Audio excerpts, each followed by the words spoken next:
Boa noite, espectadores da TVC Rio, leitores do jornal Tribuna da Imprensa Livre. Estamos iniciando aqui mais um programa Tribuna na TV, com o apoio cultural da Faculdade Pinheiro Guimarães e da Cachaçaria Magnífica. Nosso convidado de hoje é um colunista do jornal Tribuna da Imprensa Livre, é um professor, é doutor, é escritor e é um dos nossos premiados no último dia 22 de novembro, na terceira edição do Prêmio em Defesa da Liberdade de Imprensa e dos Direitos Humanos. Estamos aqui com o professor José Carlos de Assis. Professor, obrigado pela participação mais uma vez conosco. Eu que agradeço essa participação, essa oportunidade dessa participação. E quero lembrar aos nossos espectadores que o Zé Carlos, ele está conosco aí pelo menos uns 6 anos. Nosso projeto já está fazendo aqui 6 anos, já mudamos de tribuna sindical para tribuna livre, e o Zé Carlos permanece conosco e hoje vai nos trazer a ideia de um movimento em defesa do interesse nacional com o objetivo de mudar o regime econômico do Brasil. Sob a batuta de Paulo Guedes, a coisa não está muito bom nos caminhos. Professor, fala um pouquinho desse movimento que é de suma importância para o interesse do país. Por favor, fique à vontade. Olha, a origem desse movimento é o seguinte: nós estamos numa situação peculiar na história brasileira. Nunca aconteceu o que está acontecendo hoje no Brasil. É uma situação em que o presidente da República, portanto o Executivo, o Legislativo, o Judiciário, as Forças Armadas, a Procuradoria da República, a mídia, a grande mídia sobretudo, todos estão contra o povo, unidos contra o povo. É uma situação peculiaríssima. Nunca se viu isso na história do Brasil, acredito até que nunca se verá de novo. E também na história do mundo, quer dizer, exceto em situação de ditadura aberta, que é outro caso, você não tem uma situação dessa em que um presidente da República, sabidamente incapaz, enfecha nas mãos tanto poder para não fazer nada. É incrível.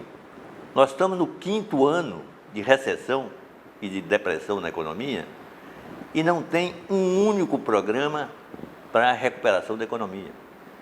Nós estamos no 5º ano de alto desemprego, desemprego recorde, e não tem um único programa de combate ao desemprego. Isso é fantástico. Não existe isso na história. Essa questão, desde a Segunda Guerra Mundial, desde o New Deal dos Estados Unidos, essa questão do emprego foi sempre essencial nas democracias. Para o equilíbrio da democracia, é fundamental você ter um baixo desemprego, ou então desemprego algum. E nós estamos convivendo com o desemprego nessa escala, sem nenhuma iniciativa do governo contra. É incrível isso. E a sociedade, aparentemente, não está percebendo isso. Aliás, é perfeito, é natural que isso aconteça. Porque para a sociedade reagir, ela tem que estar informada. E a nossa mídia está toda ela cumpliciada com esse sistema de alto desemprego. Observe na televisão. Quando se fala em desemprego, o emprego, fala-se em perfumarias. Não ataca diretamente a questão do emprego que vem da política econômica. Então isso é um horror. O povo não sabe nada. Por isso que esse movimento que a gente criou, o primeiro objetivo dele é a conscientização das massas. Vamos conscientizar as massas sobre a realidade brasileira. Professor José Carlos, me permite uma parte? Eu queria entender uma coisa. Hoje existe aí a mentalidade que voltar a privatizar traria benefícios à economia nacional. Como é que o senhor está vendo essa onda de privataria de novo no país? Isso é uma falácia completa. Quer dizer, na verdade, o objetivo disso não tem nada a ver com desenvolvimento, com voltar a fazer emprego, nada disso.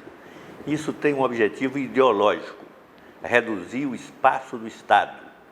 Presumidamente, o privado vai ocupar o espaço e vai promover o desenvolvimento. Isso é uma falácia. Não existe isso. Ou o Estado lidera o processo de desenvolvimento ou não tem desenvolvimento. Então, esse processo de liquidação das empresas estatais é um absurdo. É um ato, quer dizer, ele não é puramente ideológico, porque visa a fazer negociatas. No fundo, o que se quer é entregar isso ao sistema financeiro, nas negociatas típicas dos projetos de privatização. Professor José Carlos de Assis, A China sinalizou agora recentemente com um fundo de 100 bilhões de dólares, que o Brasil teria que entrar com uma parte, parece que de 10%, não entendi bem o negócio, mas pelo que ficou bem claro, a China teria o grosso nesse negócio e o Brasil entraria com um percentual pequeno, para fomentar, quer dizer, para desenvolver projetos de infraestrutura no Brasil. Como é que o senhor está vendo isso? Eu estou vendo isso o seguinte, a China pode até oferecer esse dinheiro, mas o Brasil não vai pegar. Porque ele vai investir através de quem? Ele vai investir através do setor privado? Os chineses vão emprestar para o setor privado, sem garantia? O Estado não pode. Certo. O Estado não está sendo privatizado. Se você fosse fazer investimento através de empresas estatais, tudo bem, você pega os 100 bilhões e você faz um programa fantástico no Brasil. Agora, sem empresas estatais para segurar esse processo, né, para dar garantias a esse processo, não existe. Quer dizer, os chineses são muito espertos, eles estão fazendo isso num jogo político. Né? Mas eles sabem que não vai acontecer. Não vai acontecer, não tem como. O projeto do Guedes é desestruturar o Estado. O que ele vai fazer com 100 bilhões? Vai entregar para o setor privado? Para fazer o quê? Não existe isso. A contrapartida brasileira de 10 bilhões, mas como? Em quê? Que projetos? Que planos? Muito no ar, né? Está muito... Não existe. Quer dizer, a predisposição chinesa é ótima, é sensacional. Claro. Se você tivesse aqui um Estado desenvolvimentista, claro, era um espetáculo. Né? Era uma espécie de plano Marshall para o Brasil. Parece um Franklin Roosevelt aqui, né? Exatamente. Agora, com esse governo, não existe. Não tem como gastar esse dinheiro. Professor Zé Carlos, o senhor escreveu um artigo recentemente, nós publicamos, se eu não me engano, ontem, falando que a China agora já é a maior economia do mundo. Baseado em que o senhor já afirma isso? O Banco Mundial e a FMI. São dados oficiais. Irreversível. É no conceito, claro, é no conceito de paridade de poder de compra, que é um conceito mais do que moeda corrente. Isso não tem prejudicado muito o Brasil do ponto de vista dessa guerra econômica do China e dos Estados Unidos? Nada, não tem nada. Até o momento, não. Por exemplo, a carne no momento está mais cara no Brasil. Dizem que a culpa é das exportações, que o mercado está esvaziado. Para o povo brasileiro, para os exportadores brasileiros, está ótimo. Os exportadores não, mas o povo não está bom, não, né? O povo não. O povo não está bom. O que estava arriscado no começo do governo é que as pataquadas do Bolsonaro, ideológicas, idiotas, né, resolveu hostilizar a China. Aí deu uma polvorosa no governo para as pessoas que têm mais um certo sentido de realismo. Claro. Correu para a China, correu para Pequim. Foram lá bater foto na China. Para dizer, olha, não é bem isso, o presidente foi mal interpretado, não sei o quê, papapá, fica tudo como está. Aí correram para trás. Claro. Porque os caras não brinquem com chinês. Até ali são 5 mil anos de história. Claro. Não é brincadeira. Então, acha que vai fazer... É impressionante o processo desenvolvimentista da China, é o maior da história, né, professor? O que tem sido feito lá. E que é o modelo para a gente ocupar, para a gente seguir. Claro.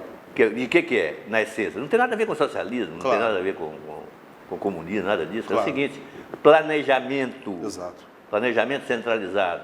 Uma herança do maoísmo, né? Empresas estatais na infraestrutura. Claro. Estados, bancos públicos.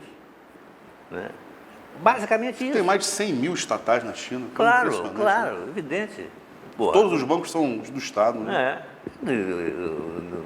E nós aqui fazendo esse absurdo que é a centralização bancária em mão privada para fazer o desinvestimento brasileiro. É uma coisa horrorosa. E todo empresário lá é sócio do governo, né? Interessante isso, né? É obrigado a repartir com o governo toda... Nem todo, né? Às vezes nem todo. Você tem algumas limitações, mas...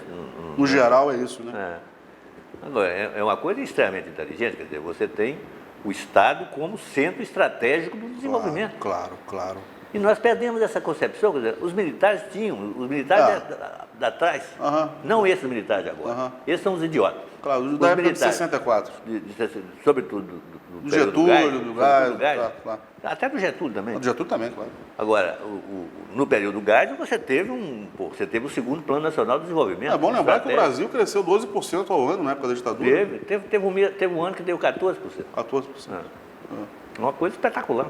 Agora, é claro que estava debaixo de ditadura. Mas por que esse governo que apoia a chamada redentora ou ditadura militar, ou regime militar, por que eles não investem de forma... se espelhar no modelo econômico daquele período? Não, a coisa curiosa é o seguinte, você teve um grande crescimento no governo militar, mas não foi por causa do governo militar. foi por causa do planejamento. Essa que é a essência da coisa. Certo. Se você tivesse em democracia com planejamento, você estaria feito a mesma performance, sem ditadura. Então, isso é que, quer dizer, hoje você tem razão, quer dizer, por que não se espelha nisso? Claro. Nós estamos em democracia. Pelo menos isso, né? Tá vendo? Seria tão bom para a gente. Vamos restaurar a ideia. Pô, que é coisa fantástica, né? A segunda geração quer dizer, o Castelo Branco, né? Claro. O outro lá, que é do Campos. Nossa, que Lembrar coisa que o professor horrorosa. está falando do Roberto Campos, falecido, o economista Roberto Campos. Roberto Campos era uma liberal, mas um liberal inteligente, oportunista, fantástico, pragmático, fez boa parte da infraestrutura brasileira. Agora, esse idiota que está aí, esse Campos que está aí, é um neoliberal idiota, não sabe nada, não tem concepção histórica de nada, quer simplesmente privatizar. Mas ele estudou na escola de Chicago, né, professor? Pois é, são todos eles. E eu vou te dizer uma outra coisa, quer dizer, a escola de Chicago, Milton Friedman, que era o chefe da escola de Chicago, ele renegou as teorias de Chicago. Ele mesmo renegou ele mesmo? Renegou no fim da vida, né, o monetarismo. Certo. O que também as pessoas também não sabem é o seguinte, o Friedman, em ciência política, não era grandes coisas. Ele era um discípulo do Hayek. E quem inspira o Guedes não é Friedman, é Hayek.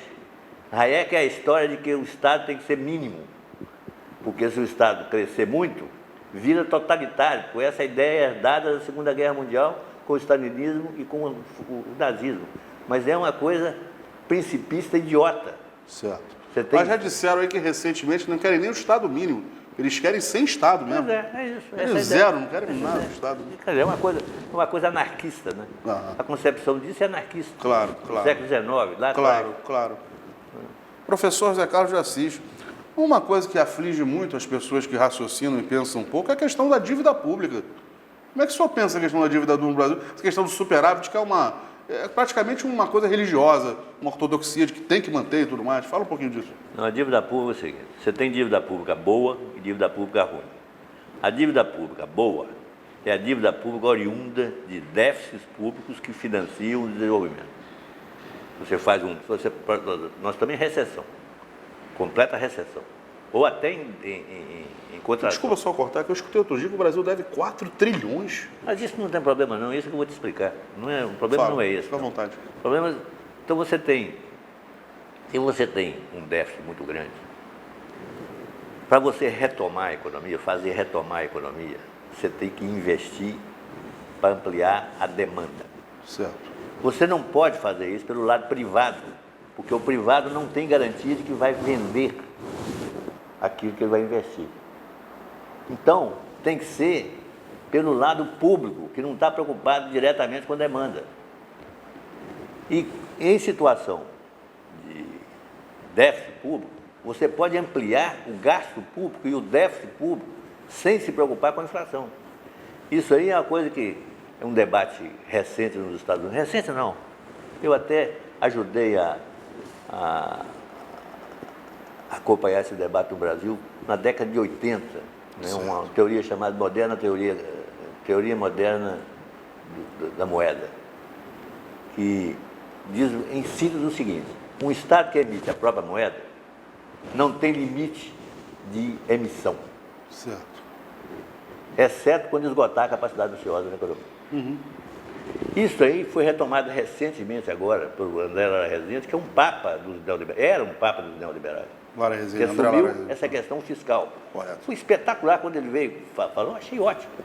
Nem me mencionou, poderia ter me mencionado, porque eu traduzi um livro do Randa Ray, que introduziu esse debate. E se beneficiou então da tua tradução, né? Não, acho que não, porque ele até cita o Randa Ray, mas é em inglês, não a minha tradução. Mas o que eu acho é o seguinte, essas coisas de escola, o cara não quer reconhecer. Essa explicação que o senhor está dando é muito positiva, porque eu me confundo com essa questão da dívida pública, porque sempre me pareceu um grande prejuízo para a economia. Não tem problema não. Quer dizer, e essa tua explicação deixa a gente numa situação... Aí tem o outro lado.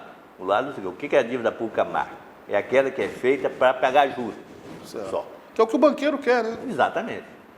Isso aí é uma expropriação do povo. Certo.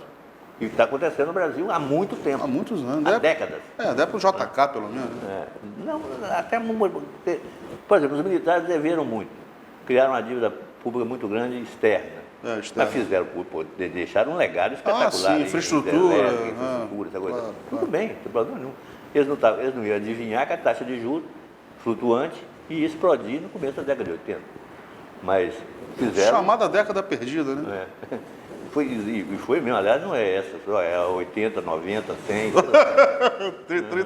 3 décadas.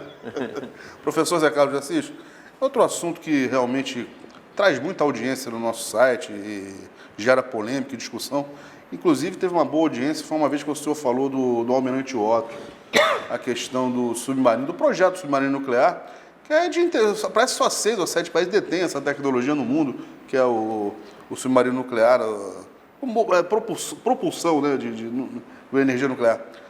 Como é que você vê a questão do Almirante Otto e da importância... Eu quero ver da seguinte forma, eu quero te dizer o seguinte, QD os oficiais generais nacionalistas do Brasil, para deixar o Otton preso.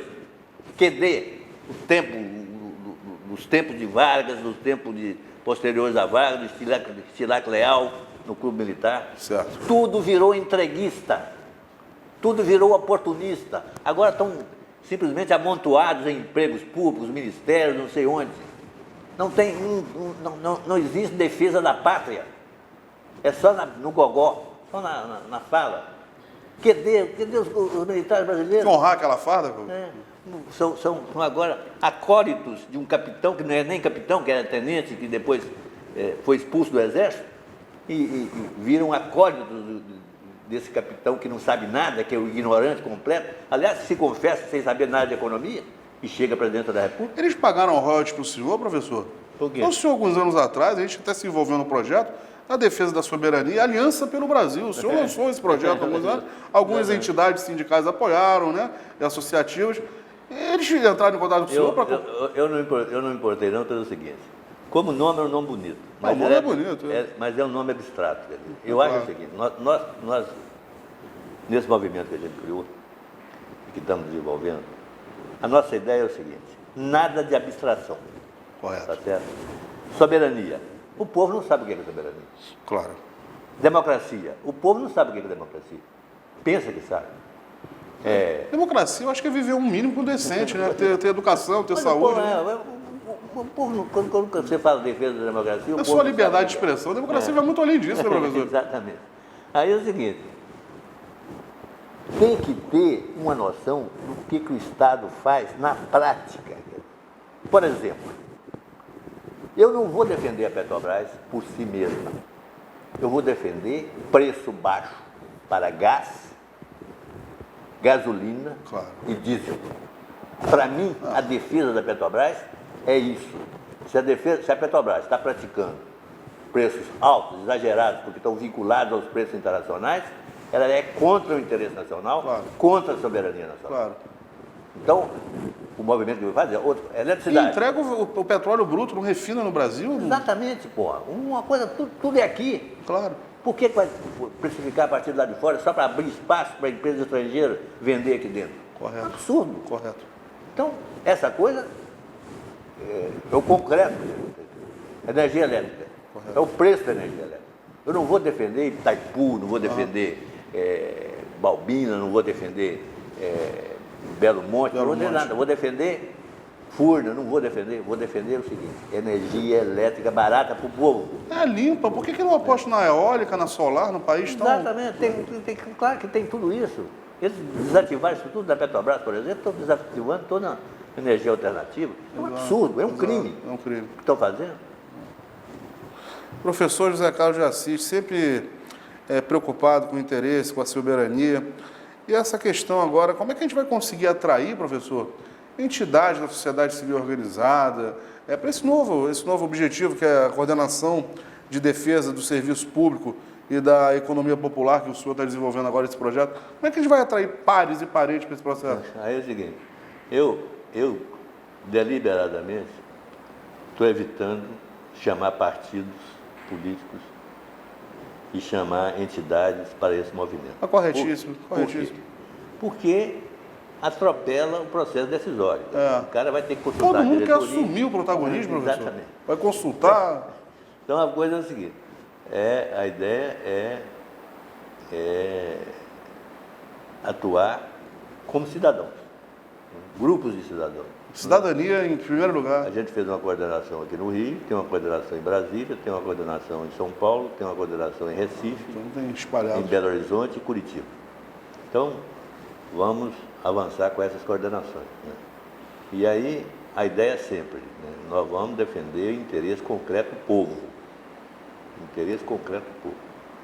E a partir daí, avançar para o processo político. Porque é o seguinte, se você considerar o artigo 1º, parágrafo único da Constituição, você tem o seguinte, todo poder emana do povo e por seus representantes, ou de forma direta.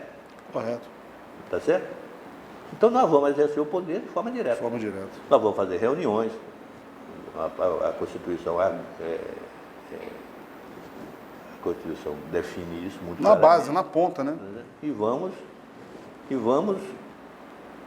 avançar nas propostas concretas pelas quais a sociedade civil vai trabalhar para reinstitucionalizar o país. Eu comecei dizendo para você o seguinte, Ótimo. que, na verdade, o Executivo foi eleito numa situação fantástica, porque pregando abertamente a liquidação do adversário, Certo. a liquidação física do adversário. Foi eleito. Então ele é ilegítimo Certo. diante da nação. Tiraram do jogo político o candidato que estava em primeiro lugar. E tem isso também, não estou nem falando sobre isso, estou Certo. falando. O Legislativo foi na onda, é completamente legítimo. Esse Supremo Tribunal Federal é um horror, e a justiça em geral brasileira é um horror, né? É contra o povo.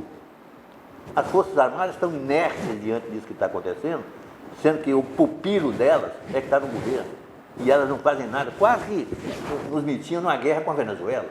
Verdade. Tá certo? Então, isso está tudo ilegítimo. Nós vamos ter que reinstitucionalizar o Brasil. Ah, Essa aqui é a tentativa que a gente vai fazer e vamos pregar isso abertamente. Não é conspiração, não é nada. claro. É dentro da Constituição Federal. Vamos fazer um projeto de conscientização dos brasileiros para reinstitucionalizar o Brasil. Essa ideia nova, professor, que querem enfraquecer os municípios, que tudo é muito centralizado na federação, repasse de dinheiro para os municípios, o senhor é favorável de acabar com alguns municípios, diminuir o número de... Não, isso tudo é bobagem. Nem vão conseguir também, não, porque isso é um processo complicado. Eu quero dizer, isso é uma conversa para boi dormir, né, como se diz na gíria. O problema do Brasil não é esse, né? O problema é o seguinte, o problema nosso é que a União, e isso não é de hoje, vem desde Fernando Henrique Cardoso, a União liquidou com a autonomia e a soberania dos Estados. Impôs uma dívida nula aos governos estaduais e depois veio o Collor, impôs a Lei Candir, que é também outra forma de tomar dinheiro dos estados e municípios. Isso tem que acabar, quer dizer, a estimativa que eu faço é que os estados e municípios têm crédito junto à União de R$1 trilhão. R$1 trilhão. R$1 trilhão de crédito. De crédito, não tem débito, eles têm crédito de R$1 trilhão. Que a maioria está devendo, né? Pelo menos é o que o governo federal diz, né? Pois exatamente, não, é claro, é que manipulam tudo. Manipulam os dados. Porque um poder excessivo em cima dos... Certo. Eles acabaram, liquidaram com a federação. Certo. Então, uma das coisas que a gente vai fazer nesse movimento é exatamente resgatar a ideia da federação. A começar por dizer o seguinte, o governo federal tem que pagar R$1 trilhão aos estados e municípios. Como? Emitindo dívida, a dívida boa. Porque se você emite R$1 trilhão de dívida e essa dívida vai ser gasta em infraestrutura social e infraestrutura econômica, é uma dívida boa que não gera inflação. E como é que a gente poderia preservar a Amazônia? Algum título nesse sentido poderia ser criado também? Não, eu acho besteira. O Estado tem que assumir isso, troço e ponto final. Pô, isso é uma obrigação do Estado. Claro. Não, ajudar os Estados, inclusive, federados. Não tem nada de título, não tem nada disso, financiarizar também isso. A economia mundial já está toda financiarizada, chega de título, chega de securitização. Professor José Carlos de Assis, Estamos aí a 2 minutos para terminar o programa. É muito profícua sempre a sua participação. Eu queria que o senhor, de forma muito contundente, muito incisiva, intransigente, contestadora, como o senhor faz, mas de forma muito técnica, deixasse um recado bem objetivo para o cidadão, contribuinte eleitor, nosso espectador da TVC Rio, leitor da Tribuna da Imprensa Livre, que nós precisamos voltar a acreditar no Brasil e não deixar a peteca cair, porque nós somos um país continental. Nós temos todas as riquezas aqui dentro. Fica à vontade para falar ao nosso espectador e sacudir esse povo. Nós precisamos abraçar a causa da soberania, do interesse nacional. Eu quero te dizer o seguinte, a causa concreta da soberania, não simplesmente a causa abstrata da soberania. A soberania, essa que é importante. Agora, eu digo o seguinte, nós temos que fazer um processo de conscientização. Nós vamos usar todos os meios de comunicação para isso. Nós criamos uma carta chamada SOS Trabalho. O endereço dela é cartatrabalho.com.br, cartatrabalho.com.br, e essa carta vai ser por onde a gente vai canalizar todo o nosso projeto, que é de defesa das empresas públicas, do serviço público, dos estados. Da economia popular. Né? Da economia popular, exatamente. Então vai ser, eu queria que vocês vissem essa carta, acompanhassem essa carta, ela sai toda semana, né? E tá lá, já está lá mais do número 20, mais do que o número 20. E isso é muito importante, porque na medida em que haja acesso a essa carta, a gente vai ter noção de que, né, a nossa pregação está tendo algum fruto. Senhores, estamos então terminando. Agradeço ao professor José Carlos de Assis, um dos nossos vencedores esse 2019 do Prêmio em Defesa da Liberdade de Imprensa e dos Direitos Humanos, chancelado pela OAB-RJ, e ano que vem teremos mais. Professor, mantenha firme essa sua fé, essa tua permanente inquietude, né? Porque nessa idade, com essa vitalidade, isso nos gera até, vamos dizer assim, uma satisfação imensa de poder contar com o senhor e dizer que esse espaço é seu permanentemente. Nós vamos usá-lo. Para a gente usar e defender os interesses da economia do país. Obrigado pela participação mais uma vez. Ok, tá bom. Sucesso. Obrigado. E convido aos leitores, sempre lerem o professor Zé Carlos de Assis. Obrigado, uma boa noite a todos.